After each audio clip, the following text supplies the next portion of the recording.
자, 그러나 3장에 이르려면 그 폭력적 시선이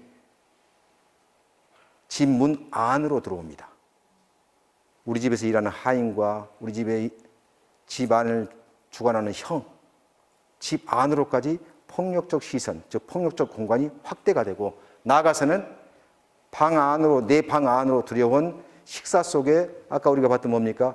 생선의 눈과 힘을건 눈과 쩍 벌어진 가시가 돋아난 입을 통해서 폭력적 시선이 내 방 안에까지 들어왔음을 보여줍니다. 그리고는 마침내 의사가 내 방 안으로 들어와서 의사가 보여주는 폭력적 시선과 형의 끄덕거림으로써 이제 폭력적 시선이 집문 밖으로부터 시작해서 집 안으로, 심지어는 내 방 안으로까지 완전히 장악했음을 쭉 보여줍니다. 그리고 10장에 가면은 이제 집이 대들보와 석가래가 계속 떨더니 집이 무너져 내립니다. 집은 원래 뭡니까? 원래 우리의 보호막이죠, 사실은. 개인의 보호 장치입니다. 근데 나를 보호해왔던 내 집 자체가 거짓과 위선으로 가득 차 있기 때문에 무너져 내리지만은 결국 나는 그 무너져 내린 집더미 위에서 내가 나오죠. 왜? 그 집이 거짓과 위선의 공간이라는 것을 내가 깨닫는 순간 내가 털고 일어날 수가 있는 겁니다. 자, 폭력적 공간이 계속해서 집 바깥으로부터 있어 집 안으로, 다시 방 안으로, 다시 집을 뛰어넘어서 이제 어디로 갑니까? 나의 관념적 공간 속으로 들어갑니다. 누구에게로? 어머니에게 들어갑니다. 어머니조차도 그 폭력적 공간 속에 이미 갇혀 있다는 거죠. 맨 마지막 장면이 바로 뭐냐면 나의 지난날의 나까지도 폭력적 공간에 점유되어 있다는 인식입니다.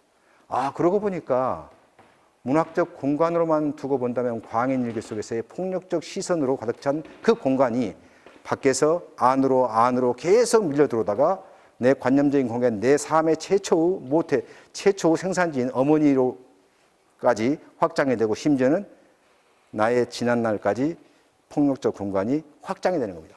자, 그렇다면은 집 밖이든 집 안이든 방 밖이든 방 안이든 다 이게 사실은 애초에 그 공간들이 기능했던 것은 객관적이고 물리적인 공간이었어요. 그 객관적이고 물리적인 공간이 집이 무너지고 난 다음에는 내 관념 속에 나의 주관적 심리적 공간 속으로 전화가 됩니다. 어머니로부터 시작해서 나이까지. 아, 그러고 보니까 이 광인일기는 문학적 공간 면에서만 본다면은 폭력적인 공간이, 폭력의 공간이 객관적 물리적 공간으로부터 심리적 주관적 공간까지도 계속해서 밀려 들어오는 것으로 우리가 확인해 볼 수 있습니다. 결국은 공간으로 본다면 현재 자아 성찰을 하는 나 자신의 나라는 이 공간 외에 다른 모든 외부 세계는 다 폭력적인 공간으로 채워져 있습니다. 심지어 나의 과거, 지난날의 나조차도 폭력적인 공간에 점유당해 있습니다. 시간은 어떨까요? 시간은 광인일기는 일기임에도 불구하고 여러분이 혹시 보셨으면 알겠지만 날짜가 있습니까? 없습니까? 날짜가 없습니다. 날짜가 없습니다. 고골지의 광인일기는 맨 처음에 시작하면 날짜가 있습니다. 그러다가 날짜가 계속해서 엄청나게 튀기 시작합니다. 18월 237일 이런 식으로 튀기 시작합니다. 고골지의 광인일기는 그나마 월일이라도 나와 있죠. 근데 루신의 광인일기는, 이 광인일기는 월일이 전혀 나와 있지 않습니다. 일기임에도 불구하고 날짜가 적혀있지 않은 일기라는 이야기죠. 또 한 가지는 작품 속에 늑대촌 소작인이 자기 마을의 어떤 흉악한 사람이 죽은 사람의 감과 심장을 꺼내서 볶아 먹었다는 그 이야기를 전해주는 그 일자가 그제입니다. 그제인데 그 똑같은 사건이 3장에서는 며칠 전, 3장에서는 그제, 5장에서도 그제, 10장에서도 그제, 계속 그제라고 서술됩니다. 이건 뭐냐면은 시간의 흐름 자체가 인지되지 않는다는 이야기입니다.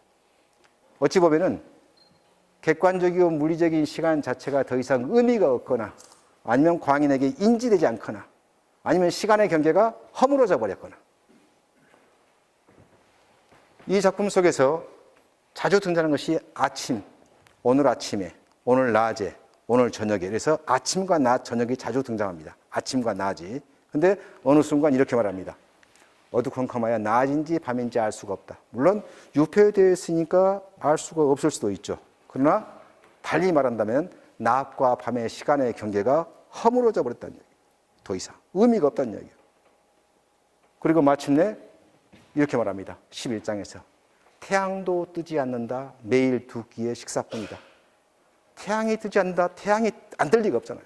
그러나 태양이 떠오르는 것 자체가 내게 인지가 되지 않을 뿐만 아니라 태양이 뜨고 안 뜨고가 내겐 더 이상 의미가 없다는 거예요. 시간의 경계 자체가 혹은 시간의 흐름 자체가 더 이상 아무 의미가 없다는 거예요.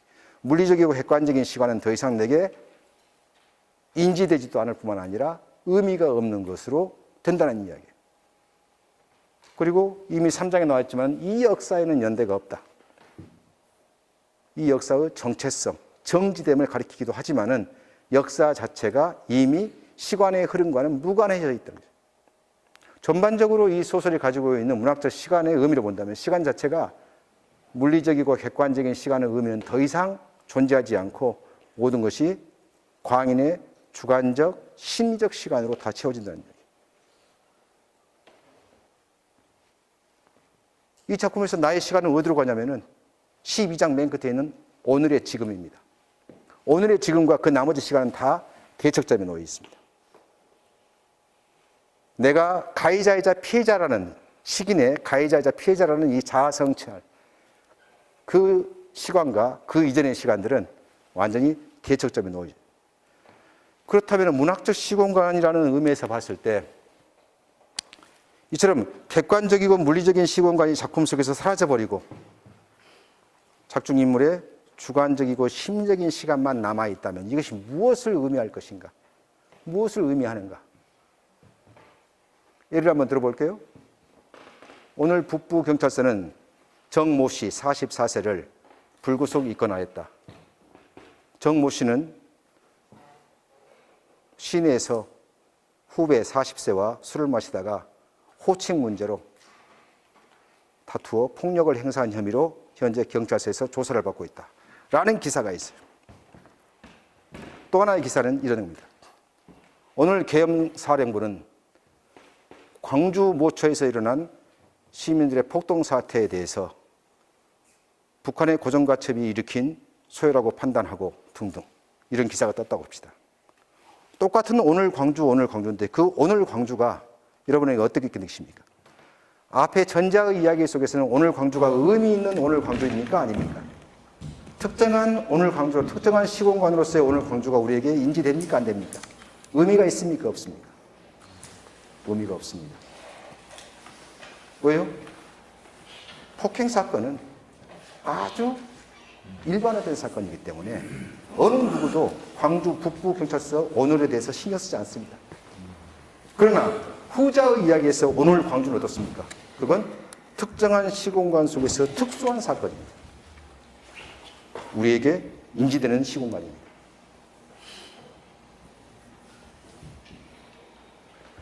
시공간이 우리에게 의미 있는 특정한 시공간으로 인정되지 않는다는 것은 이미 그 사건 자체가 보편적으로, 항상적으로, 습관적으로 발생하고 있다는 얘기입니다. 다시 거꾸로 얘기한다면 광인일기에서 시간과 공간 자체가 무화되고 사라져버리고 주관적, 심리적 시공간으로 남아있다는 이야기는 다시 말한다면 광인일기에서 말하는 폭력적 시간, 폭력적 시선과 폭력적 공간이 특정한 시공간에 갇혀있지 않다는 이야기입니다. 특정한 시공간에. 그래서 여러분들이 저 작가의 과거의 저 작품에서만 폭력적 시공간 아니면 폭력적인 시선과 폭력이 발생한다라고 여러분들은 보지 않습니다. 이 작품은 시공간의 특정성과 관련 없이 항상적으로 습관적으로 발생할 수 있는 이야기입니다. 다시 말한다면 우리는 이 작가의 시간에 얽매이지 않고 우리가 이 작품을 읽는 순간에 독자의 시간에 따라서 이 작품을 현재적인 의미로 우리가 읽어낸다는 겁니다. 왜, 뭐 때문에? 방금 말씀하신 대로, 제가 방금 말씀드린 대로 이 작품은 물리적, 객관적 시공간에 갇혀있지 않습니다. 주관적, 심리적 시공간 속에 놓여져 있습니다.